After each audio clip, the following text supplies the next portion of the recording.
So the reason I'm going to try to get this video up so soon is because you know what? I want to reload some 357 Magnum.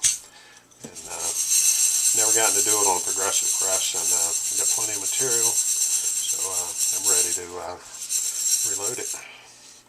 Got all those flipped over.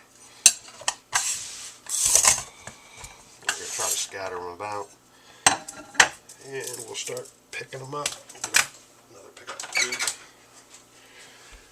And we'll just start picking them up one by one until we got all 100 of them. And also, 357 is like one of your best bangs for the buck. It's very expensive to buy. It's store-bought, but it's very cheap to make it because it's a fairly light bullet. And so I like that. Now I'm just going to index it until I get a primer. And it won't do it again until I put the indexing block in. That way I can run one case at a time until I get it right. So now I know I'm ahead of myself. But just trying to get it ready. A little out of order. I got to set up the powder measure. I got to get it dialed in for what we want to load it. And, so I'm going to get to that. Okay. Now we're going to fill up our powder measure.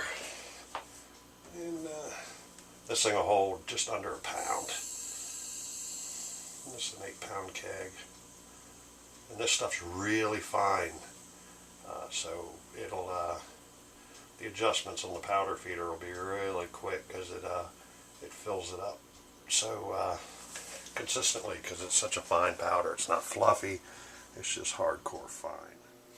Now that we got the powder feeder all ready to go, we got our H110, and I think I'm gonna load these a little bit slow in the beginning. I'm gonna probably doing about 18.5 grains, which is about 1,350 feet a second, and I'm gonna show you how to adjust the powder measure, and this is one of the fastest and easiest ways to do it without having to use the machine itself. You just cycle it manually, and I'll show you how that's done. So now this part I'm going to do my best to explain it. You might think it'd be alright to just hold your little cup under there and cycle the powder measure, but you don't want to do that because it slides up and down and it can hold powder. There'd be like a little shelf in there. I always use a case. Obviously one that still has a primer, even though this is a spent one. And I'm going to hold it up in there, and I'm going to cycle it, and I'm going to pull it down, and dump it right back into the top of the powder measure. And I'm going to do it about 3 or 4 times, and then I'm going to measure and see where we're at for the adjustment. But I kind of want to cycle it through so you know everything kind of gets shook in and filled up, and then we'll measure it and see what it's doing. And the trick there is there's no rod on here that would actuate it normally. You just pull this down, I don't know if you can see that, and then you hold it as a unit, and then you cycle the powder measure. Alright, so I'm going to turn on my scale, and I'm going to make sure it's zeroed, and if it's not zeroed, I'll go ahead and zero it. And that looks good there. Now you saw this part, I'm just manually adding some powder, and let's see what we start out at.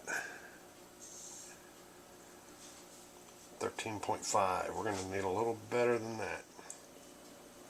So now the way we increase the amount of powder is by turning this clockwise. This is a 7/16 knot. They do make a little fancy knob, but I don't think I really need it. I'm going to turn it about 3/4.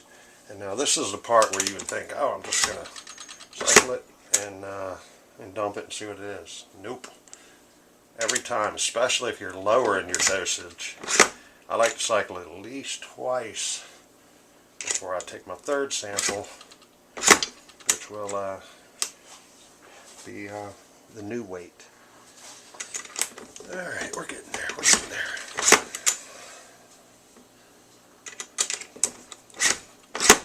Like I said, you never want to just cycle the powder feeder without shoving up on the bottom here. You can see that clay there.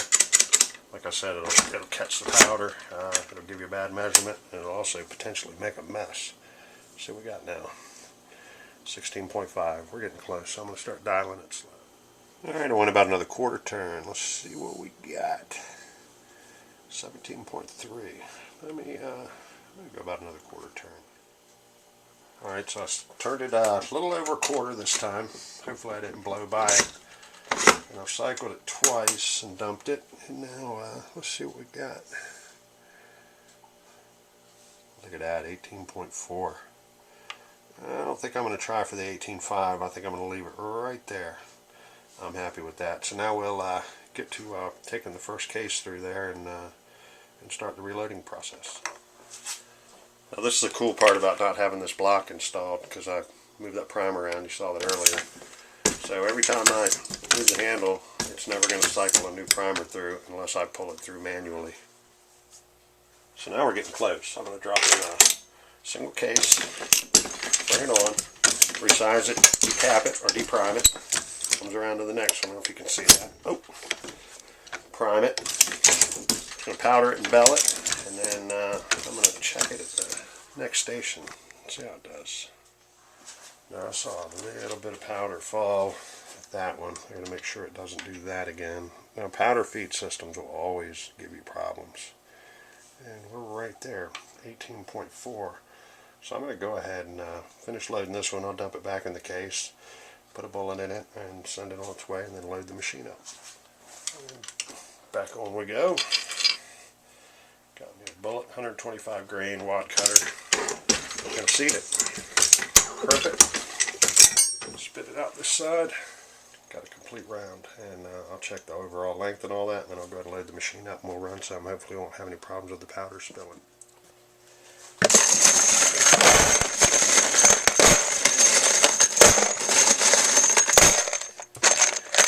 I'll start off with about 100, I guess. Now, I generally don't lube pistol cases or any straight-walled ammunition, but to help it slide along a little better, I use the dust from the media, or I'll actually use a little baby powder. Just a little sprinkle. Makes them slide smooth.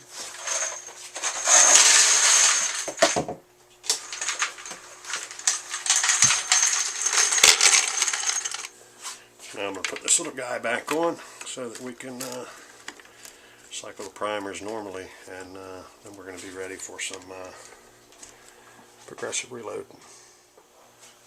Alright.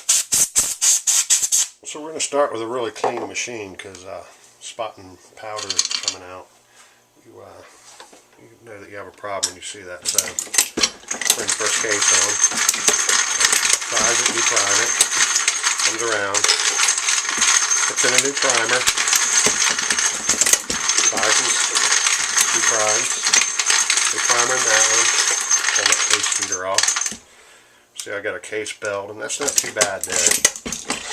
Size and deprime. Now these are kind of long cases. I am seeing a little bit of powder coming out, and I'm going to see if that takes care of itself. I should have measured that, the weight of that powder, and I'm going to do that before I start rolling them, and I'll do that a few times before I really get going. So that one was 18.6, so I'm alright with that, and I still see powder falling, so I'm going to have to address that, or just see if it gets better.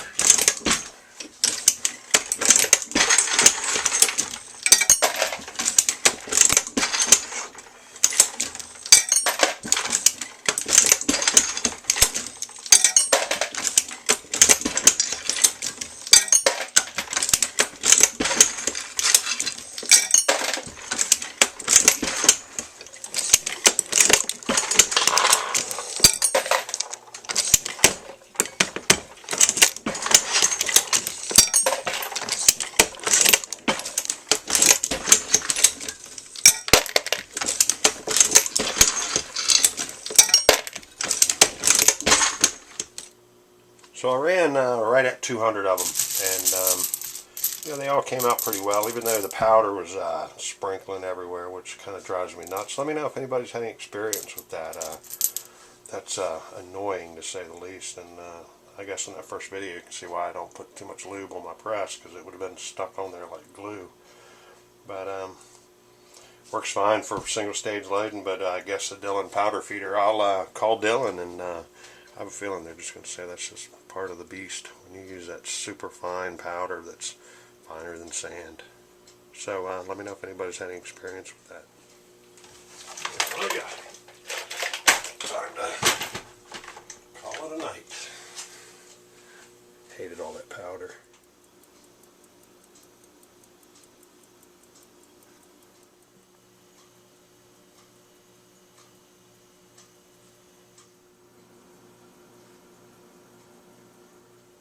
And even though they were full metal jackets, always wash your hands.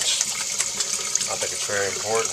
And like I said, chime in on that powder. Let me know, any of you Dillon loaders or any other kind of presses. Let me know if you've had any problems with that super fine powder. And I hope all this was helpful. I know this video was a little bit long, but I hope the information was helpful. And you guys have a great one. We'll see you next time.